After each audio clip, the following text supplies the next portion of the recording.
And yung sinabi ko sa inyo kanina na focus on gratitude, pagpapasalamat, yun dapat yung ugali na ino-observe nyo, kasi ito yung abundance ng swerte actually, no? For some of you, no, kung hindi kayo nakakaranas ng mga problema sa pera, mga kapiksi, ito yung nag-aantay sa inyo.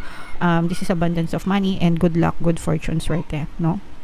So, ito talaga yung nag-aantay for the most of you, Sagittarius. Pero yung iba sa inyo, kung natatrap kayo dito sa kahirapan, mga kapiksi, hanggang hindi kayo nagbabago ng mindset nyo,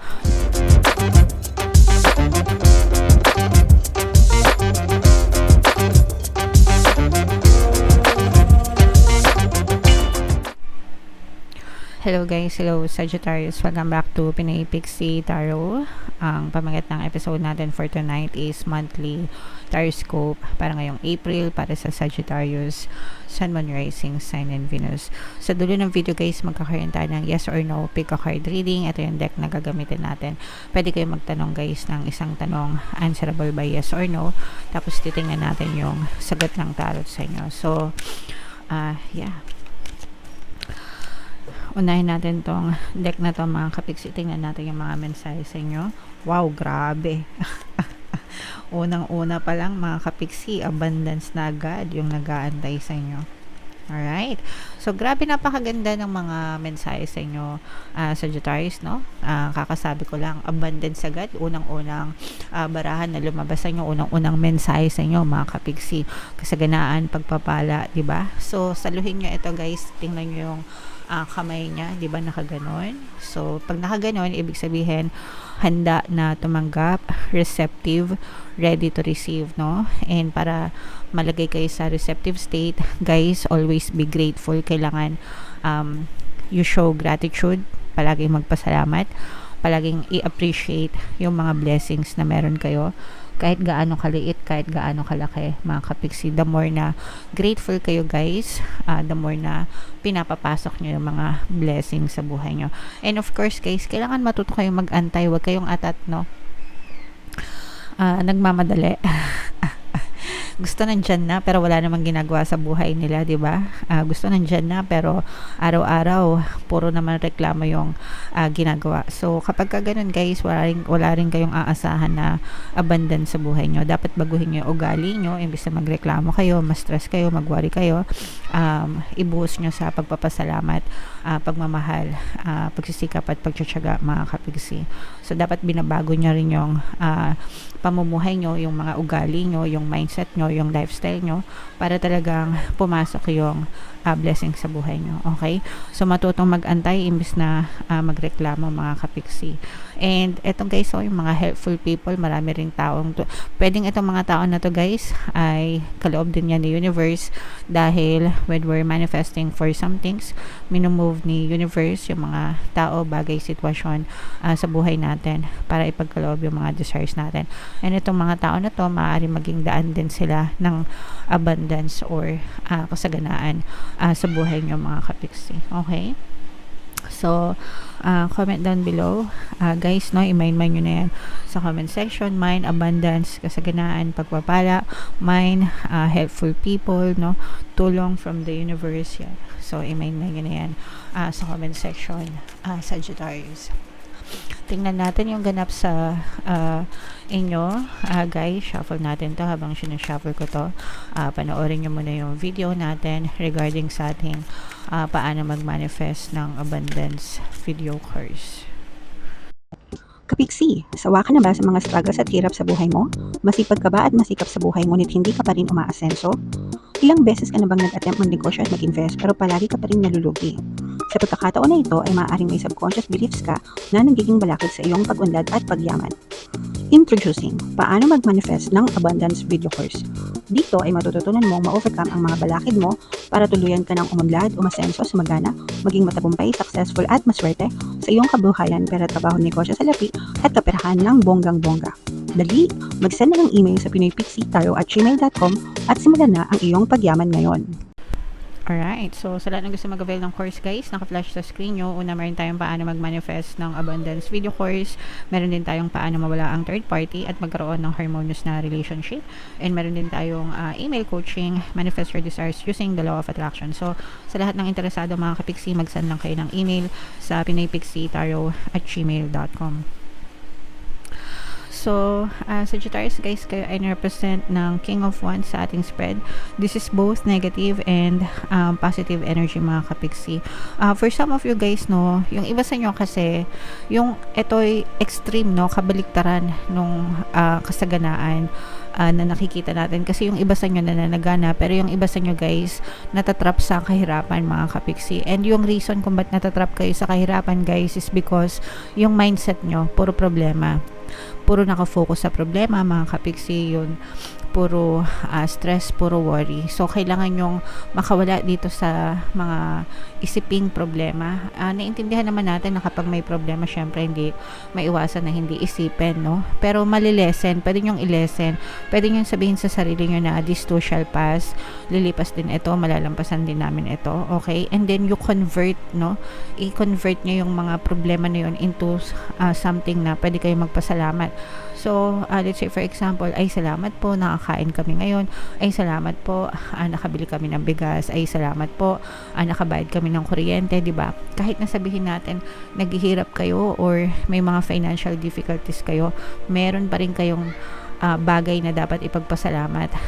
Yung mga maliliit na bagay na yon, palagi nyong ipagpasalamat mga kapiksi. Imbis na ireklamo nyo, ay nako, kulang na naman sweldo, ay nako, utang na naman, ay nako, ganito, ganyan, no? Kasi kapag ka ganun, mas lalo nyong tinatrap yung sarili nyo sa kahirapan, guys, no?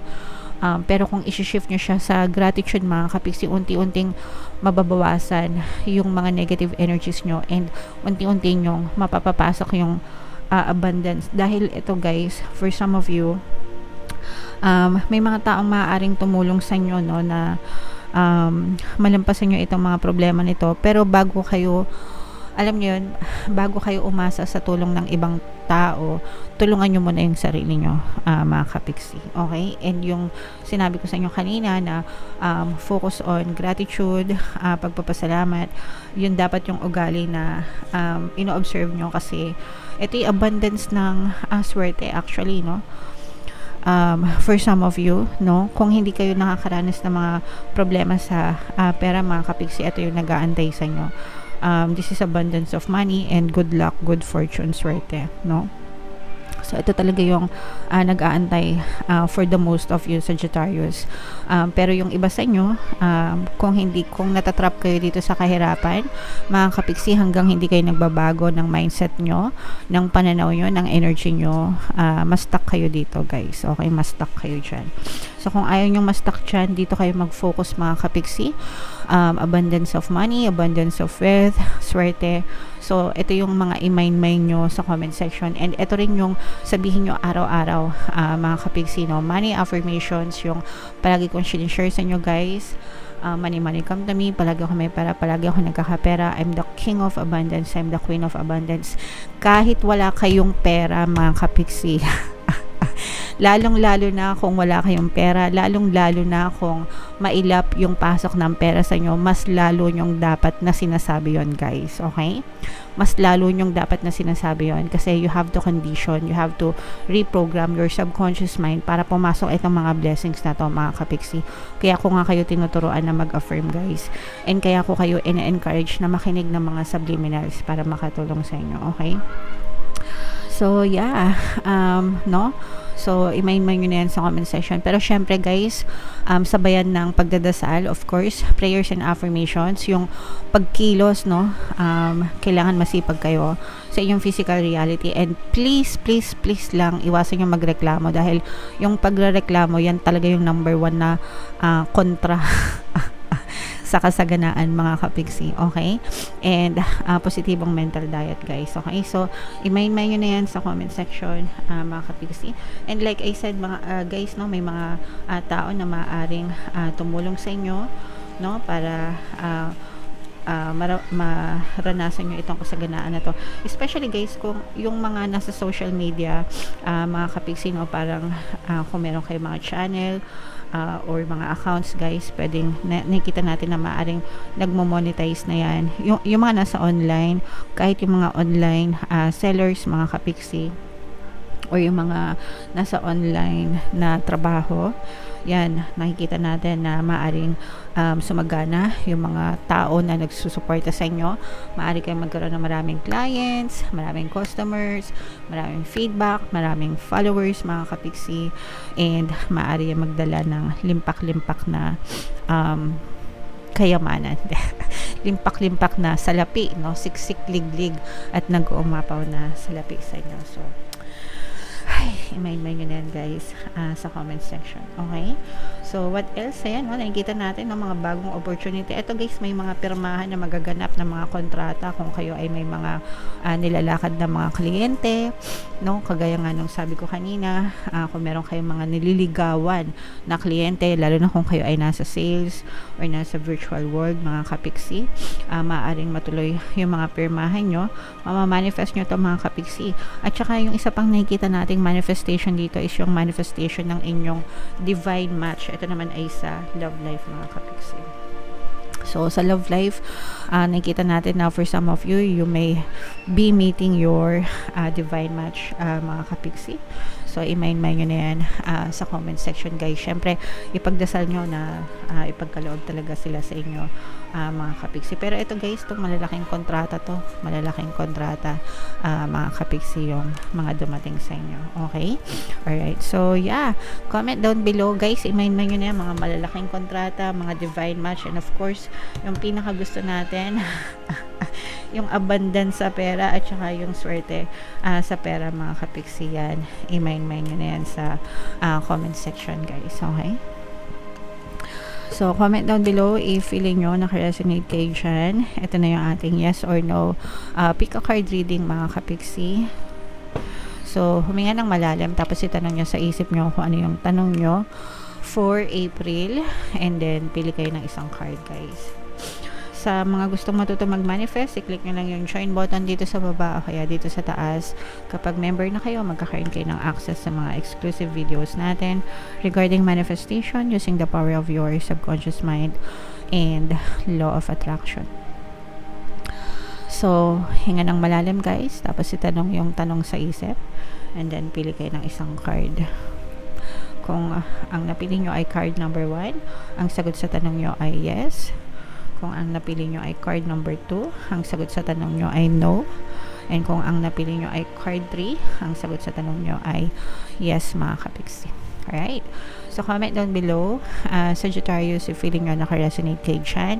For more tarot readings, guys, ito yung playlist nyo. Ito naman yung ating success stories ng paano mag-manifest ng abundance video course. Click here to subscribe. Ito yung ating mga pampaswerte subliminals. Thank you for liking, sharing, and subscribing. See you again next time. I love you all, mga kapiksi. Have a nice day. Bye-bye.